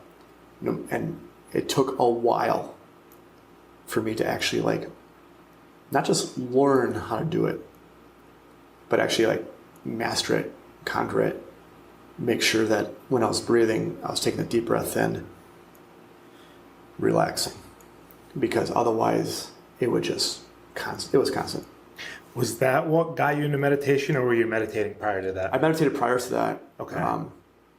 So part of it was because, as kids, we were, I don't want to say forced into Catholicism, but in a way we kind of were. And I thought there was, like our church was good, right? We had this cool pope that came through and he had a big robe and services were great. But as a kid, man, these services were boring. You're like, oh my God. You know what I mean? And then I started learning, I started learning about like Buddhism and how relaxing Buddhists are, what their lifestyle, how meditation actually helps your body, how it control like your breathing, how you are really like in tune with your body. You know what I mean? So I started doing that beforehand. Around 2010 is when I really got it. I really started trying to meditate. Right? So, right around 30. I tried it when I was in my late teens, early 20s. I don't think I was very successful, but I think I kind of mastered it and got better at it because it was kind of spotty. It wasn't. But when I started doing that, that's when like things started slowing down. My body started slowing down. The thoughts, the racing thoughts, the heartbeat, slowing the heartbeat, slowing your breath. That was the work.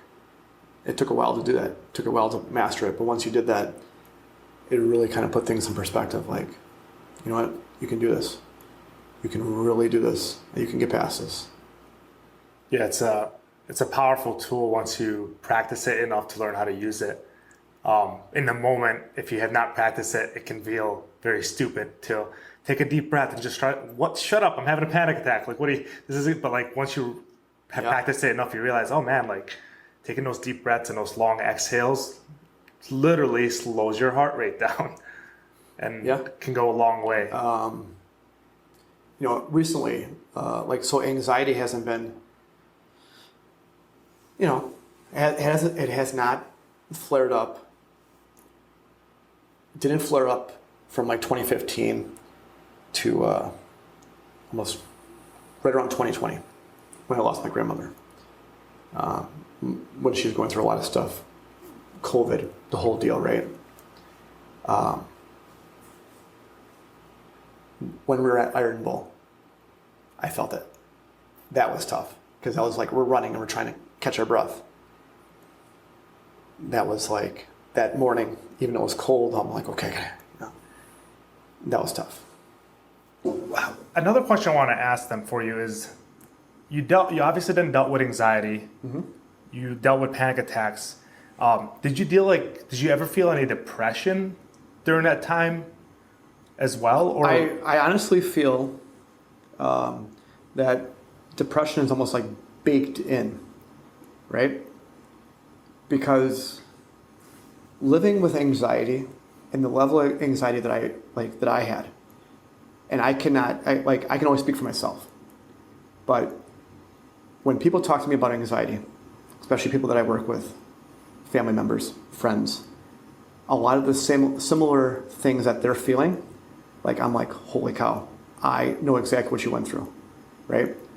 One point I wanted to make is living with anxiety is almost like every minute of your day is consumed with that anxiety, right? You are literally facing it every single minute of your day, and it takes up the vast majority of your day because you're always thinking about, okay, what if I get in front of these people and all of a sudden I have a panic attack, right? Because I often had, like right now at work, I have to get in front of people twice a day. Once at the start of shift, once after our first break, and talk about whatever, right? Safety stuff, this, that, the other, announcements, whatever, how the shift is going. What if one of those things happened there? Now I've gotten to the point where that doesn't occur. I'm comfortable in talking in front of everybody. But what if that would happen? And for a lot of people, talking in front of other people, or even a social setting like this, is pushing your limits, right? But living with anxiety every single minute of the day, like your life is consumed with it.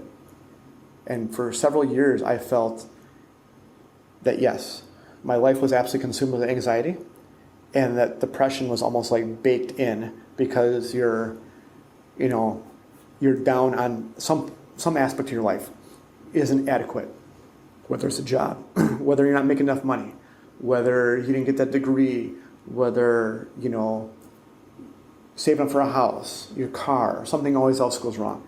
All these things come up into that. Did I feel like I actually experienced full-on depression? No. Because I think the panic attacks just kind of gave me hyper-focus on calming down, relaxing, thinking more positively, right? And trying to take every day as a new day, living every day as a new day. One common theme for me was, all right, you have a son. He's X amount of years old. You need to be responsible for him, right? He's your driving force. He's the one that's gonna, you have a good relationship with him. You need to, you guys do a lot of stuff together. You need to be there for him. You need to do that.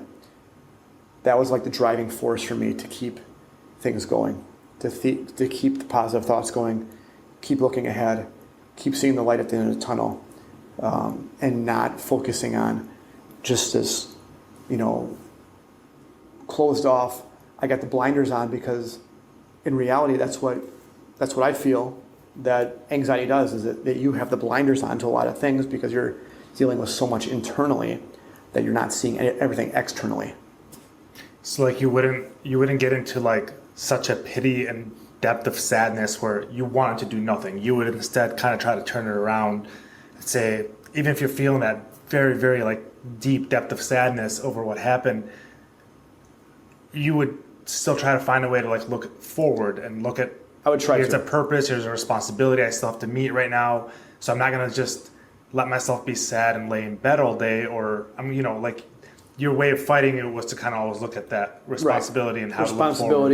looking at things like what do you have coming up, what happy things you have coming up, what good things you have coming up, because otherwise I probably would sit there and think about, oh, woe was me, this happened, that happened, blah blah blah.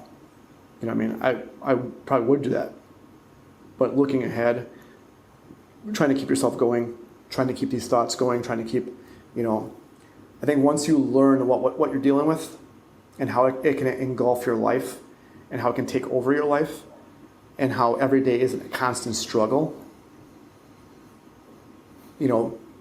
trying to get past that and master that and really kind of push forth is like your ultimate goal, right?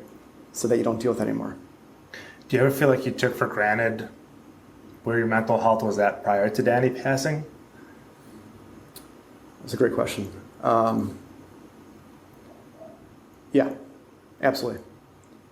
Because I was probably as fragile and vulnerable as everybody else. And nothing was more true when the day of the funeral and Richard, the owner, came up to me and said, look, everybody's counting on you. You've done a fantastic job so far. Like, I can't believe how you're holding up with all this. But you need to keep going. You cannot give up right now. All these people count on you. Your family counts on you. Everybody in this place is looking up to you. Keep going. And like that, like internally, consume me. Like, holy shit. Like, that was like one of the realest moments for me. Right? Sure, I cried a lot. In the shower, especially when you put on this good face all day. You try to be as straightforward and as positive for everybody and helping everybody else out. Talking to my sisters on the phone though was just like that. That was traumatic. Talking to my sisters on the phone just about, hey, I remember this about Danny.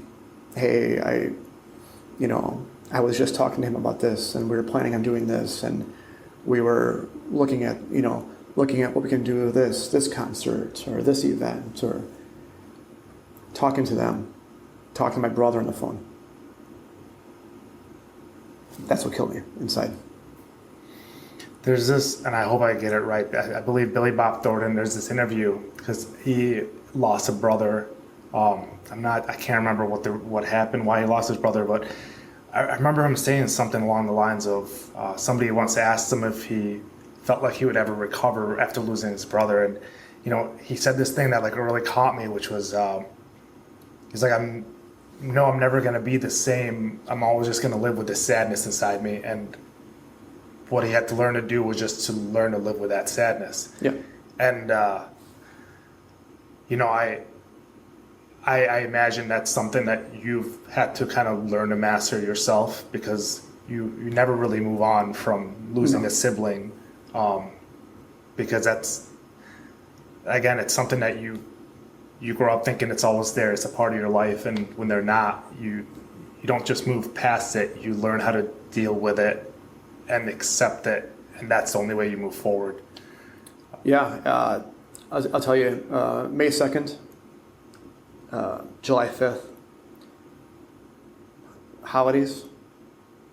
Even when I buy, like Christmas presents for my mom and dad, right? My mom she's always been huge on, she always liked angels, right? Memorabilia, statues, whatever, this and that. I was recently at the Fireside Theater, and they have like these little stores. And you'll find some of that like knick-knack stuff in there, right? And I looked at one, and it had a cardinal on there, and it was about losing someone, watching over you,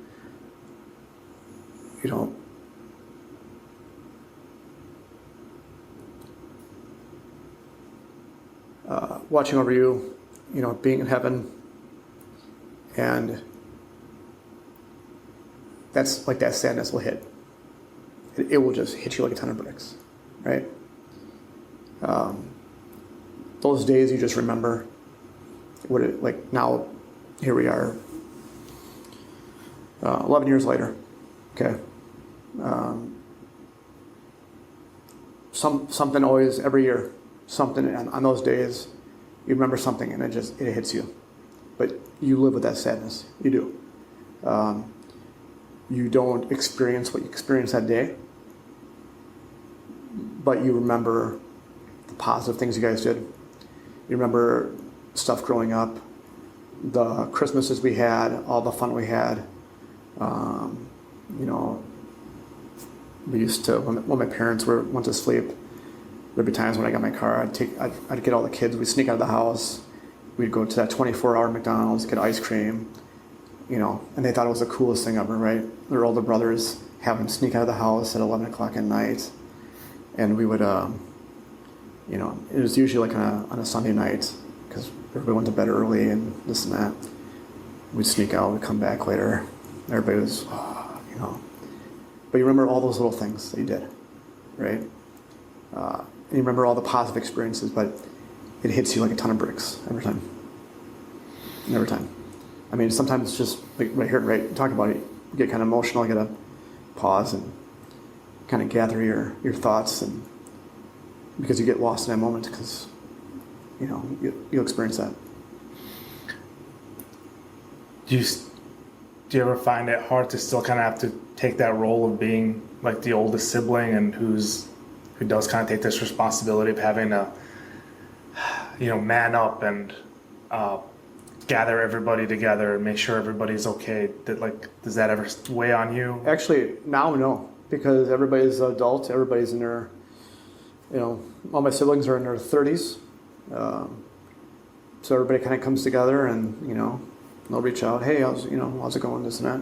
Hey, we're having a gathering on such and such a date, and so when we do, it's always a good gathering. We always have fun, a lot of laughs, a lot of conversation. You know what I mean? Like with Brian recently, did you feel like that responsibility of making sure Brian was going to be okay it wasn't solely on you by any means? It was a shared responsibility between you and the rest of your family? Yeah.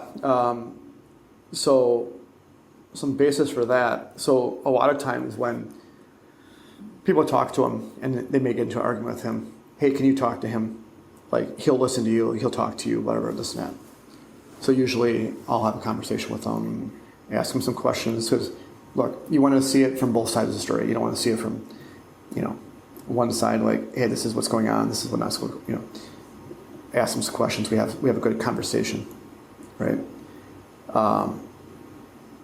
But now I think everybody's so like just all in on him, his recovery, all in on him being better. You know, by mean all in, not that nobody else wanted to see it before, but because of the strides he's made already, that everybody's just like pushing him forth, or like I don't feel like I have to be the one that's kind of like pushing it ahead or being the sole person to talk to him, you know, because now he's communicative with everybody, and you know, when he sees us, he gives us a hug and tells us he loves us, and how much seeing him means, you know, us seeing him means to him, and you know, just the joy of seeing his kids, him interact with his kids, and you can just tell like it's different now, it's special now. You know what I mean? His kids bring him so much joy now. You know what I mean? And not to say that they didn't before, but I think before it was the blinders on, right? He's dealing with his own issue. And so things may not have been whatever.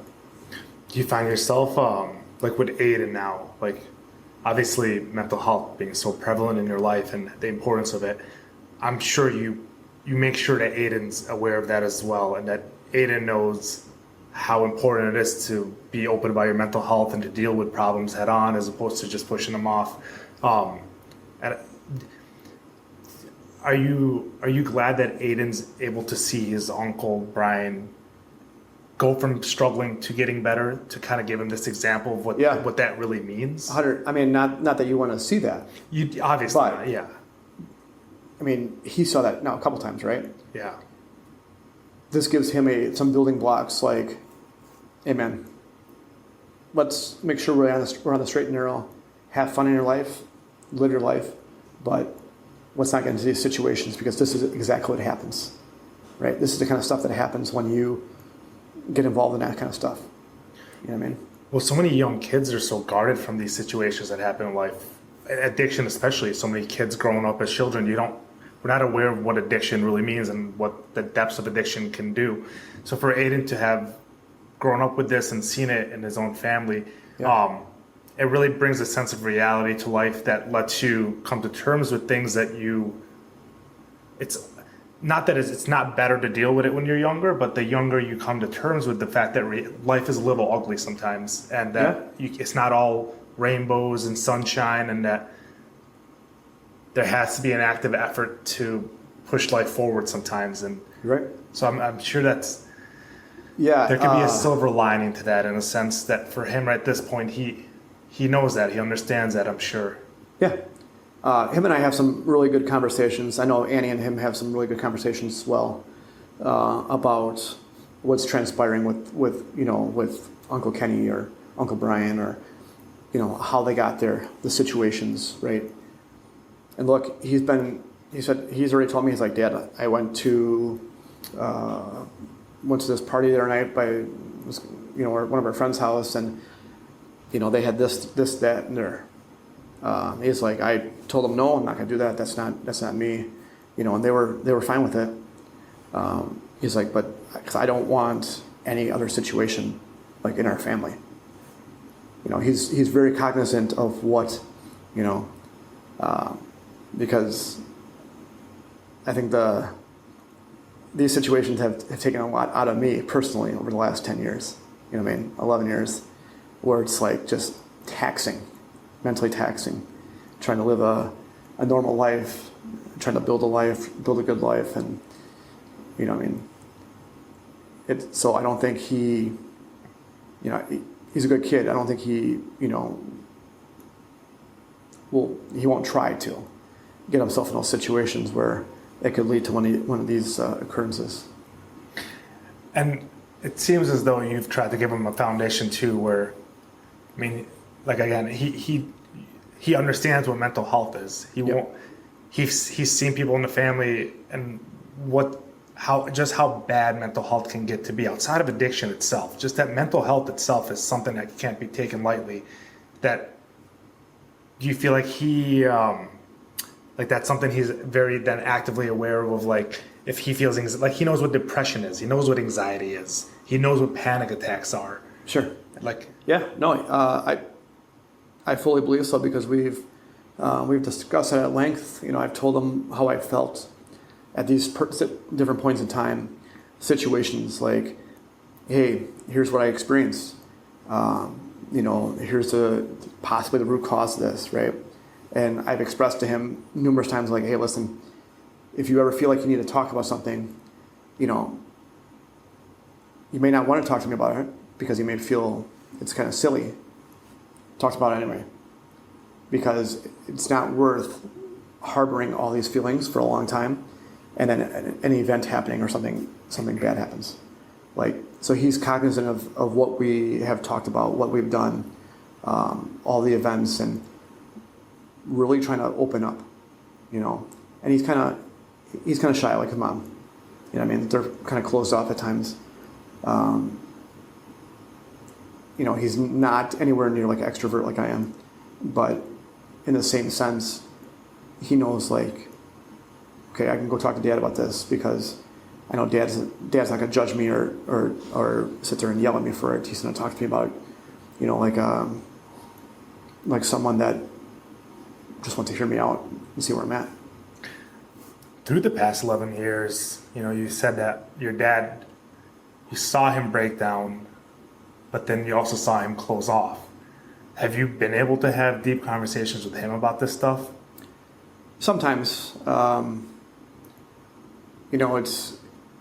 it's sometimes I don't like, him and I went to a concert last Thursday, and we had a great time, and the conversation flows, and I think he's in a better place now. Sometimes it's kind of hard to get anything out of him. He'll just kind of, yeah, but it's kind of hard to get stuff out of him at times. But I think now he's kind of opened up more to really talk about that kind of stuff and really talk about his feelings. Growing up, he was very, he's a very quiet person, man of few words. You didn't really get to see his emotions fully until over the last probably 11, 12 years. Yeah, some He's gone through some hard life events here. Yeah, I mean, I can't even imagine like being a parent, burying your child. I mean, that's just, I can't even fathom that. Yeah, they say that's one of the hardest things that you could possibly go through, and Yeah. I couldn't even fathom what that actually means to say that.